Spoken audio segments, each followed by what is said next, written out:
Okay, I think we're live.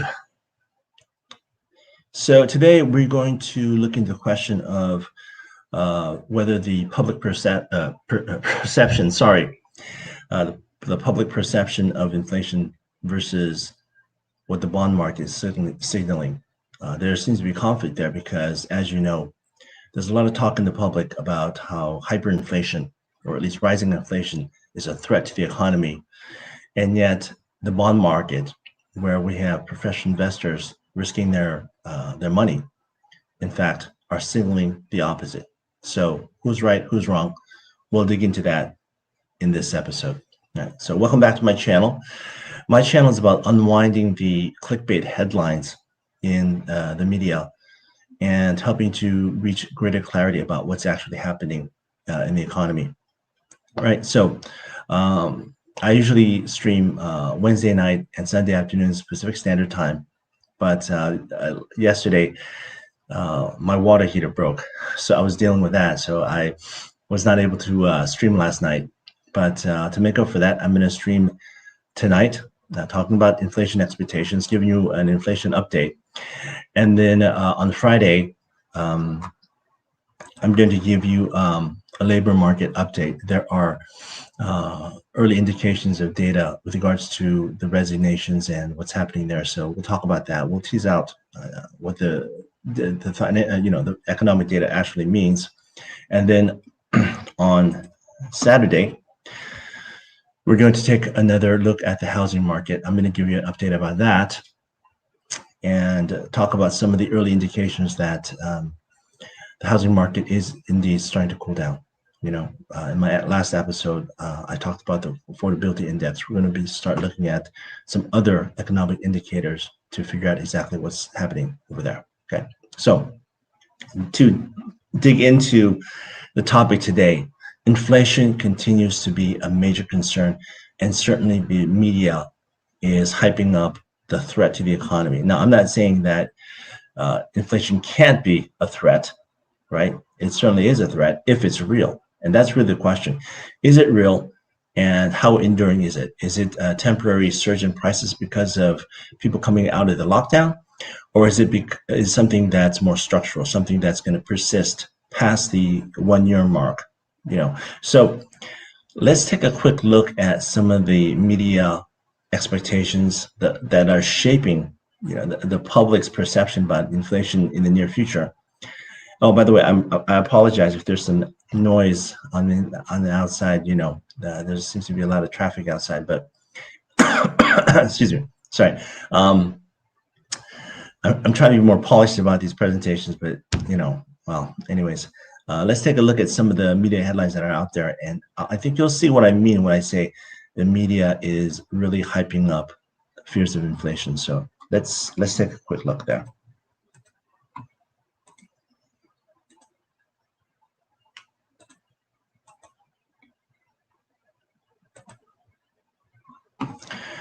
Okay, so here you can see quotes from the Wall Street Journal, Financial Times, the Barron's. The first quote, inflation is already here. Well, that's not really helpful because there's always inflation. It's really the question about the level. And the Financial Times is talking about the fastest rate in 2008. I think they're really talking about the fastest rate of increase in inflation since 2008. And you've got the apocalyptic quotation from Barron's, where we talk about inflation, we all know by now, is running hot. Okay, hot. Investors shrug off inflation at their peril.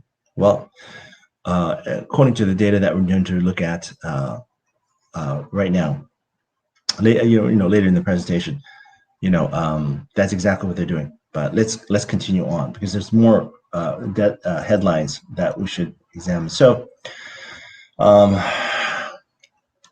there is a Deutsche Bank report, as reported by Barron, saying inflation leaves global economy sitting on a time bomb. We could be on the brink of excruciating economic pain.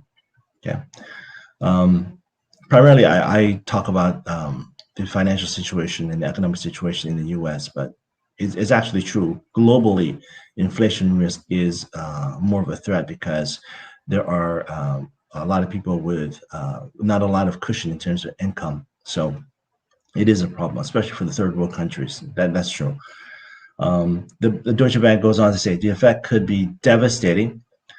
And here's my favorite quote among the stuff that's been out there recently. The Wall Street Journal is quoted as saying, everything screams inflation. The italics on their part, of course.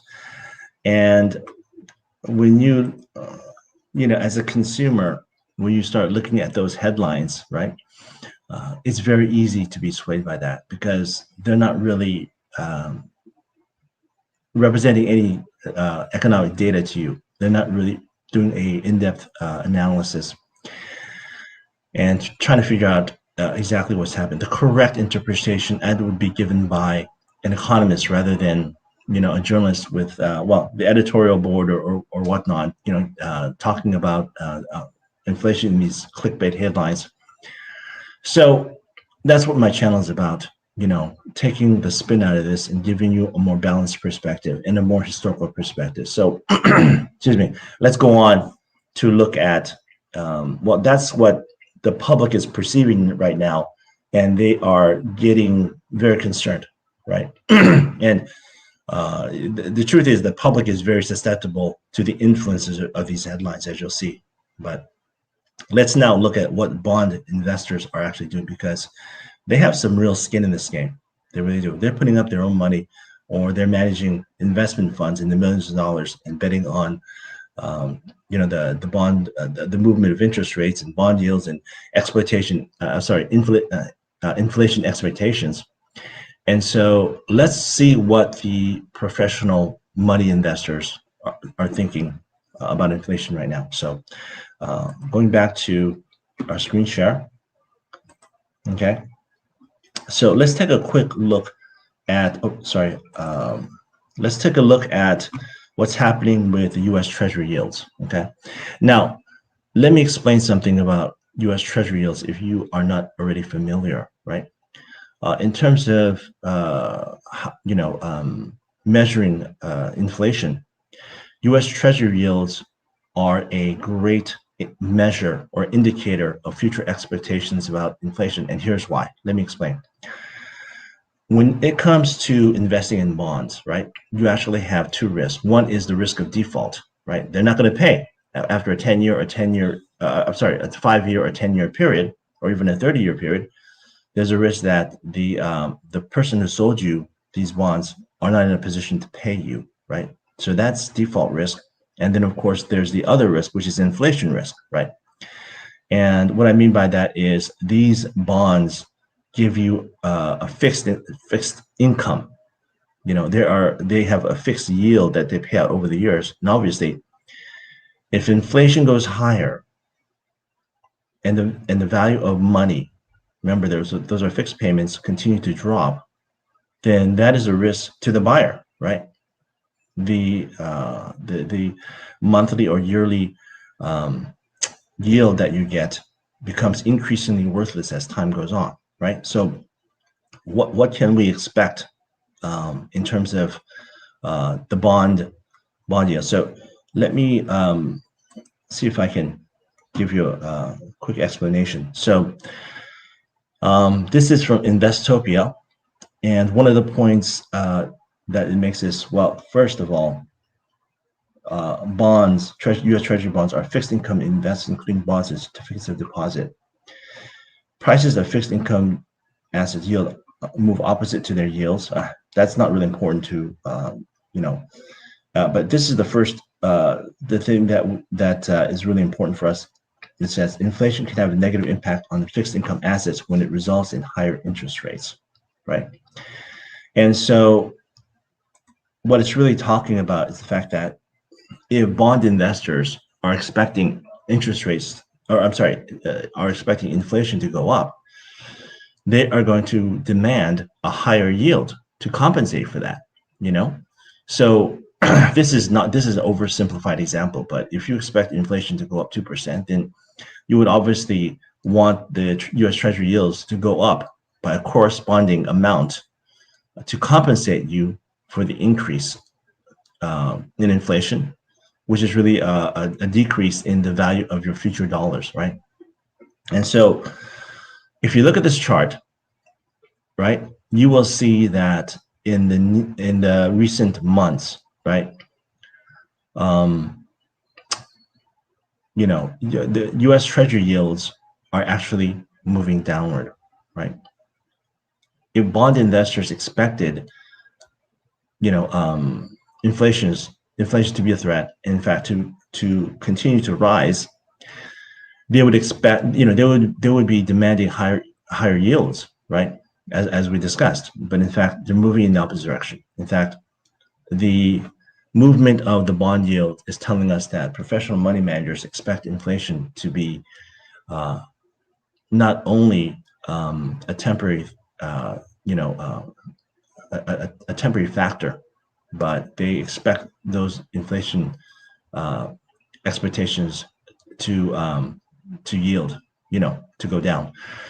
So that's the picture that's presented for us today, right? And with the understanding that no one's perfect and no one's right, we're seeing conflicting signals, out in the market, out in the economy, about what we can expect out of inflation. And this discussion is going to help you to tease out, what's really going on. Okay. Now, typically, in an economic analysis, we're not one to say what someone is completely right, someone is completely wrong, right? It's more a matter of placing those kinds of expectations and data in the proper perspective, so that you can have clarity about the relative risk, and that's exactly what we're going to do. Okay, so let's take another further look about what's happening with the Treasury yields, and I think that might give us further insight. So let's take a look again. Okay. This is another chart. Oh, by the way, this chart and the previous chart came from Mish Talk, right? I want to give them proper credit, for the charts that they created, because I think this is very well done.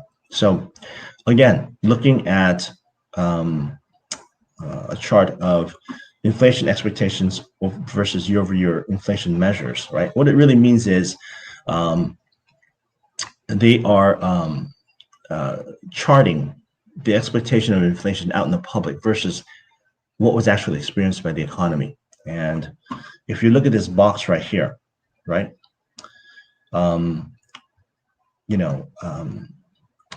these two green lines, the lighter green and the darker green, are the actual inflation that we experienced versus the expectation that we had, right? And the one thing that really jumps out at you is the fact that the expectation of inflation has consistently been above what has actually been experienced by the economy, right? So what you're going to see as we delve further into the research and into the economic data, this is a common theme. Now, the public has a tendency to be excited, or overexcited by these headlines. And there is consistently a tendency to overestimate inflation.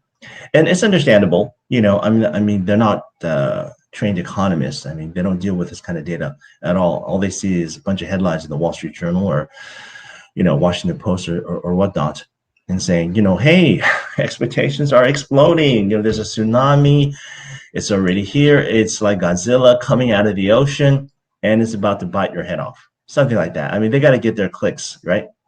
So looking at this chart again, we can see that, yes, it's been a tendency for the public to overestimate inflation for quite a bit now, since going back to 2013.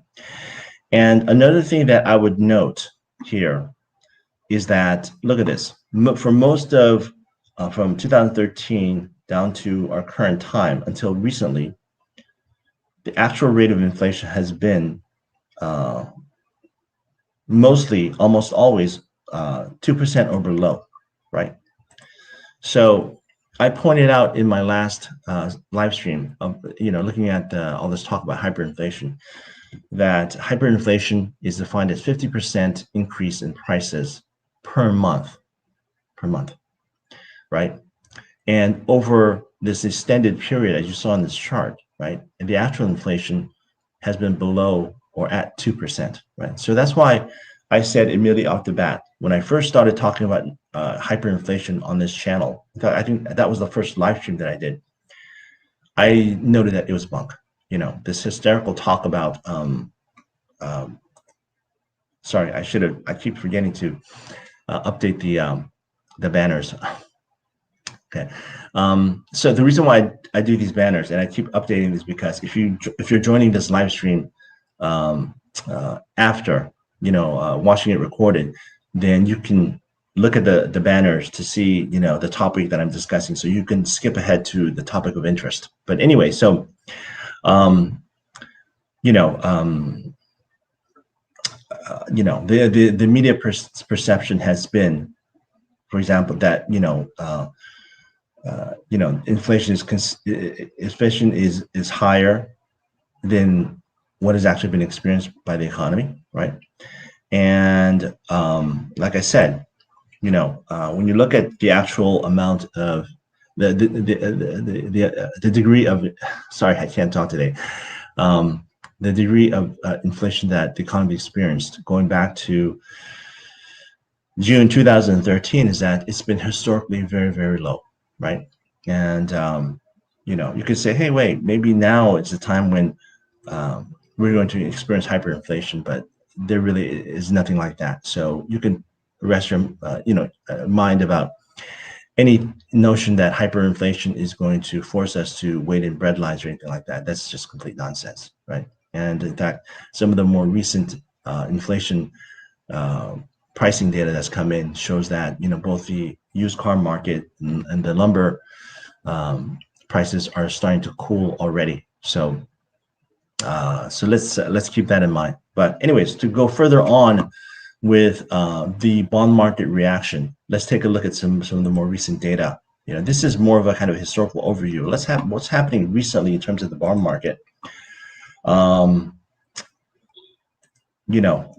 this is the headline news from CNBC, which is 10-year Treasury yields fall to 1.3%, the lowest since February. And so we talked about how, initially there were some concerns about, hyperinflation or certainly rising inflation, both among the public and I think among money managers, but since then, the professional money managers have taken a look at the data as I have and realized that, the inflation expectations have been overblown. Certainly, there's no hyperinflation, and they're expecting that the recent surge in prices in certain commodity items and industries are going to be a temporary thing. So, so the bond market reaction has been basically, we could say, put up or shut up. Show me real data that inflation is rising, or otherwise, we're not too concerned about it.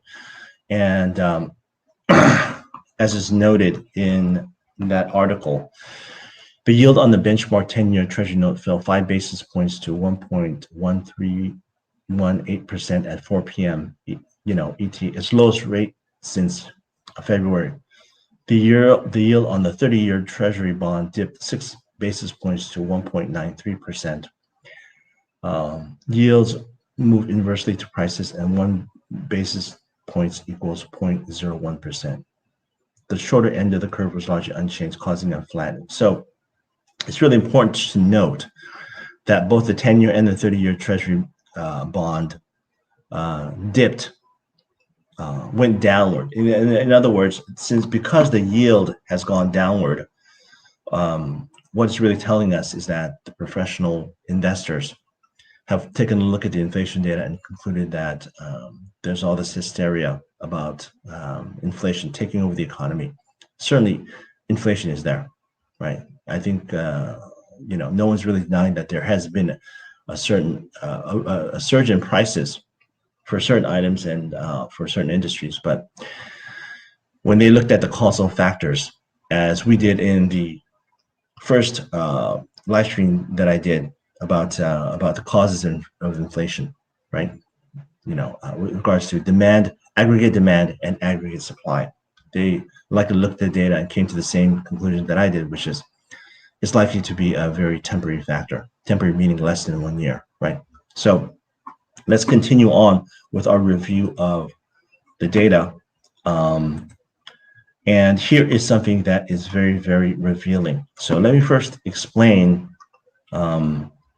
what's happening with this chart. So this is showing what's called the break-even inflation rate. So there's no need for us to get into the details about how all this is calculated, but suffice to say that a lot of economists use this as an estimation of inflation expectations, in the market, right?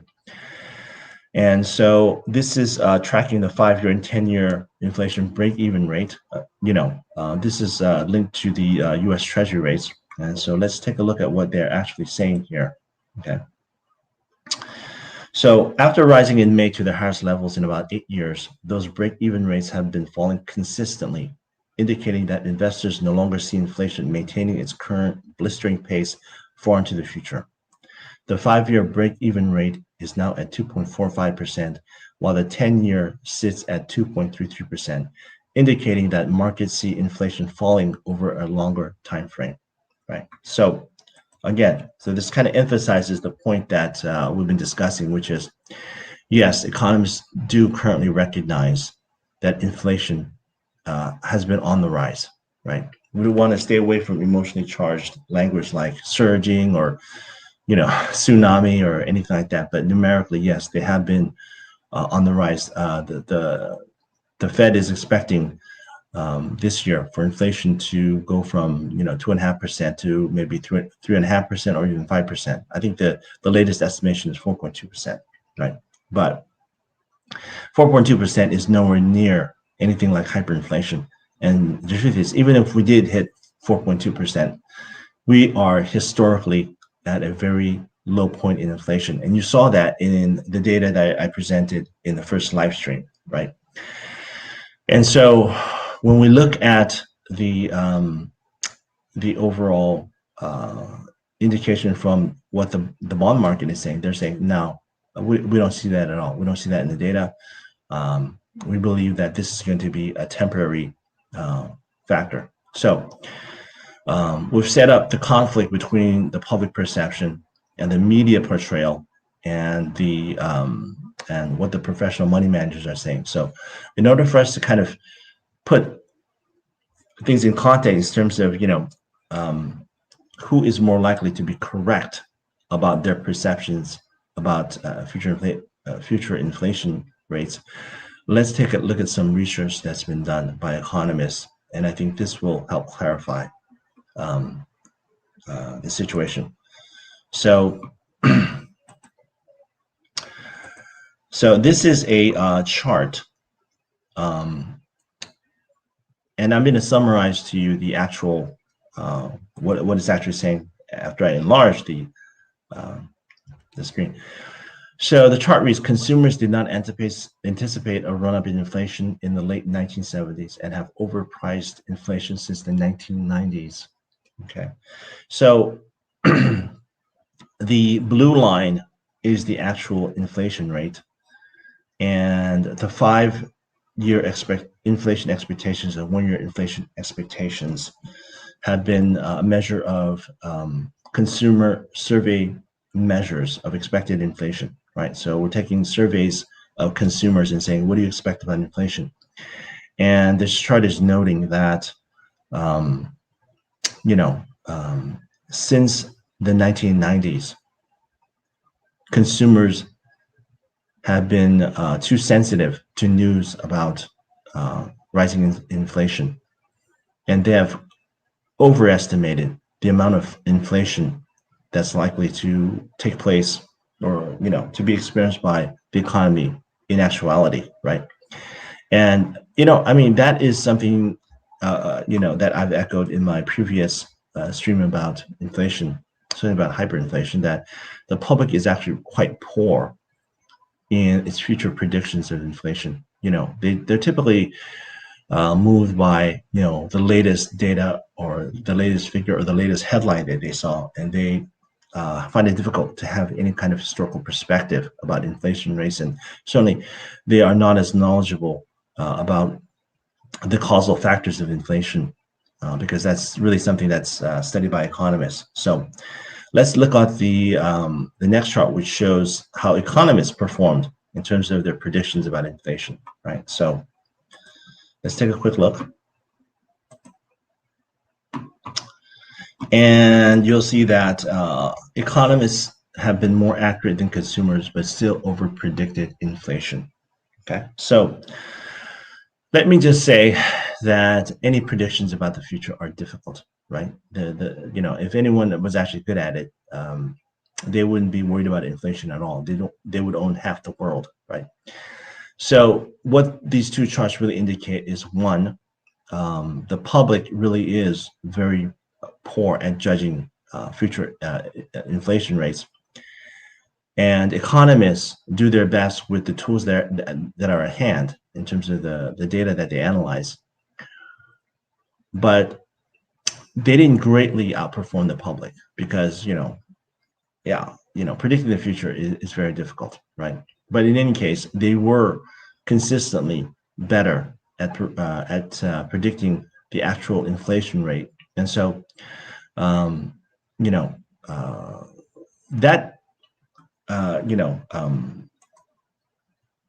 that kind of gives you a proper perspective into how to perceive all this data about consumer sentiment, about bond yields, and about the comments of economists. Not to tout, our own horn, but the data does show that we are better than the general public, and it just goes to, well, it makes sense. We have better tools and we have better data, right? So when you see these kinds of headlines about consumers expecting, a certain level of inflation, you need to understand that those expectations have a higher degree of inaccuracy about the future. They have a higher degree of uncertainty. And when you look at the predictions of economists, again, they also have a higher degree of inaccuracy. We're wrong about a lot of stuff when it comes to the future, right? On the other hand, in terms of the relative strength between consumer sentiment and the predictions of economists and also of money managers, right? Economists do perform better, right? So that gives you a perspective in terms of, not necessarily on who's right or who's wrong, but because that's the wrong question to ask when you're predicting the future. Somebody's always going to be right, somebody's always going to be wrong, right? But the real question to ask is, who has had a consistently better record of predicting inflation? And the data shows that it's economists, and a lot of those economists are money managers running hedge funds or mutual funds, right, or advising those businesses. And so when we look at the difference between consumer sentiment and the bond yields, right, because the bond yield is a proxy for the estimations of professional investors, it's likely that the bond yields are a better, more accurate prediction of future inflation, which are telling us that it is not a long-term structural threat to the economy, right? So I hope that put things in perspective for you, right? So when you see this conflicting kind of data, you know how to weigh the relative merits of both, right? So that's it for this topic. And like I said, tomorrow I'm going to be giving you a labor market update, because that is still very much a hot topic being debated in the media. And I think, again, the portrayal has been less than stellar, let's just say, about how the media talks about the economy. I'm sorry, about the labor market, and it may have caused some confusion on the part of the public. And then Saturday, we're going to delve deeper into some of the latest economic indicators about whether the market is actually cooling down or not. So that's it for this stream. I hope you found that useful, and I'll see you in the next video.